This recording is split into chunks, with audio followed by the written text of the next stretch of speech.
he concluded, quote, "There's no evidence that this mosque was used for the storage of weapons or any military activity by Palestinian armed groups." But Israel says, okay, maybe not that mosque, but other mosques were being used to store weapons and so forth. There's still a problem because Israel targeted all the minarets on the mosques in Gaza. The minarets are too narrow, the Gaza minarets are too narrow, they don't contain staircases.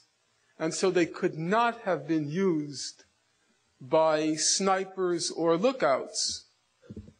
So why did Israel target the minarets? There's a very good, very excellent South African jurist named John Dugard. And Mr. Dugard led a mission to Gaza, a fact-finding mission. He investigated this matter, and this is what he concluded. The mosques, and more particularly the minarets, had been targeted on the grounds that they symbolized Islam. They were targeted because they symbolized Islam. Well, that's a good reason. You can't quarrel with that. But we all know that it's not so simple. Because you know those Hamas lunatics and cowards, they were using the Palestinians in Gaza as human shields. They were forcing the Palestinians in front of them in order to force Israel to fire on civilians. Israel had no choice because Hamas was using the Palestinian civilians as human shields.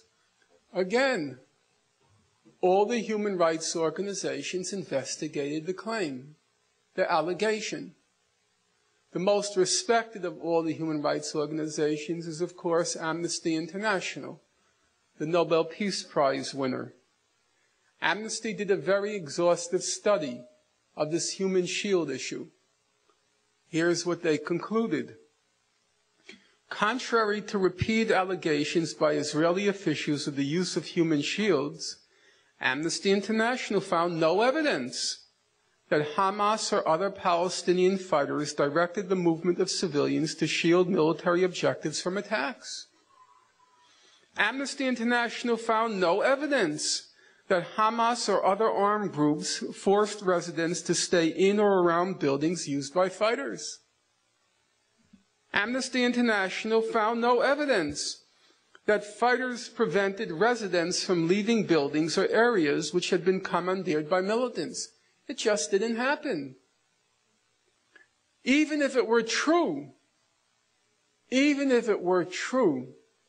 that Hamas had engaged in human shielding, even if it were true, it still could not explain the deaths in Gaza.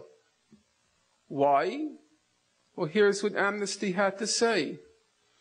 The attacks that caused the greatest number of fatalities and injuries, the Palestinians, they were not caught in the crossfire of battles between Palestinian militants and Israeli forces. How did they die? Many were killed when their homes were bombed while they slept.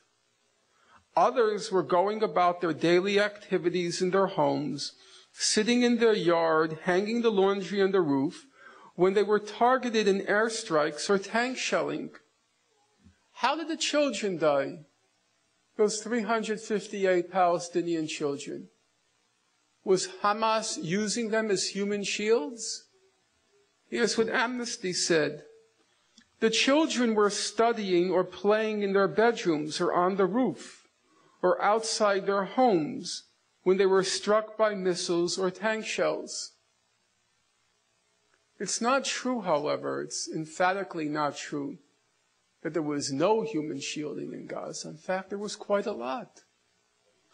By Israel. Israel was using Palestinians as human shields, and that fact has been voluminously documented by human rights organizations. All the investigative bodies concluded that Israel committed multiple war crimes. As many of you know, after the Gaza invasion, the Gaza Massacre, there were many human rights investigations of what happened. The best known, probably known to everybody in this room, was one that was commissioned by the United Nations Human Rights Council. And they appointed a fellow named Richard Goldstone, a South African jurist, an eminent international prosecutor. He headed up the prosecutions in the former Yugoslavia and Rwanda. They named Richard Goldstone as the head of the mission. And a few months later, he produced a quite substantial report. It ran to about 500 pages, single-spaced. Its main conclusions, or the ones that should concern us here, are first, he said, that Israel launched a deliberately disproportionate attack designed to punish, humiliate, and terrorize the civilian population. That's his words, in quotes. Israel launched a deliberately disproportionate attack designed to punish, humiliate, and terrorize a civilian population. But maybe what happened in Gaza was because some soldiers just went berserk. It was some rotten apples in the barrel. But the Goldstone mission said, no, that's not really possible. The mission concluded the systematic and deliberate nature of the activities leave the mission in no doubt that responsibility lies in the first place with those who designed, planned, ordered, and oversaw the operations. It was not a few rotten apples, a few soldiers who went awry. According to the Goldstone mission, it was Israel's political and military leaders who planned and oversaw the disproportionate attack designed to punish, humiliate, and terrorize the civilian population.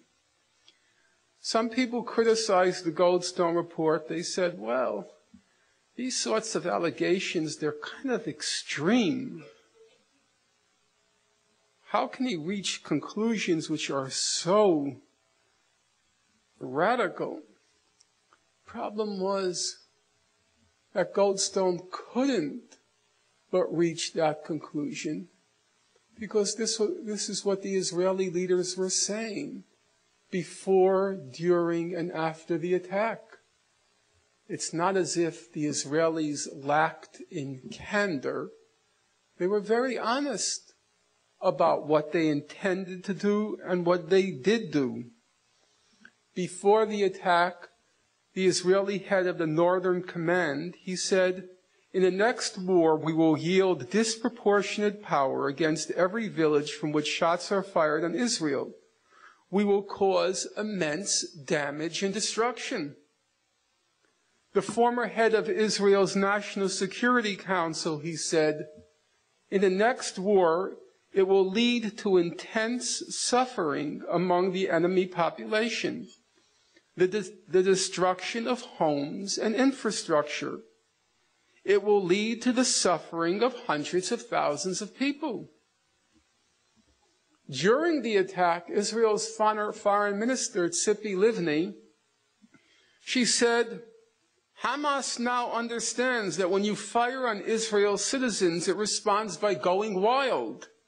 And that is a good thing. The day after the attack, Ms. Livni said on Channel 10 News in Israel, quote, Israel demonstrated real hooliganism during the course of the recent operation, which is what I demanded. And then a strange thing happened with Ms. Livni. She went to the United Kingdom, she got off her plane, and somebody presented her with papers that she's a war criminal. And she was shocked. She was completely shocked.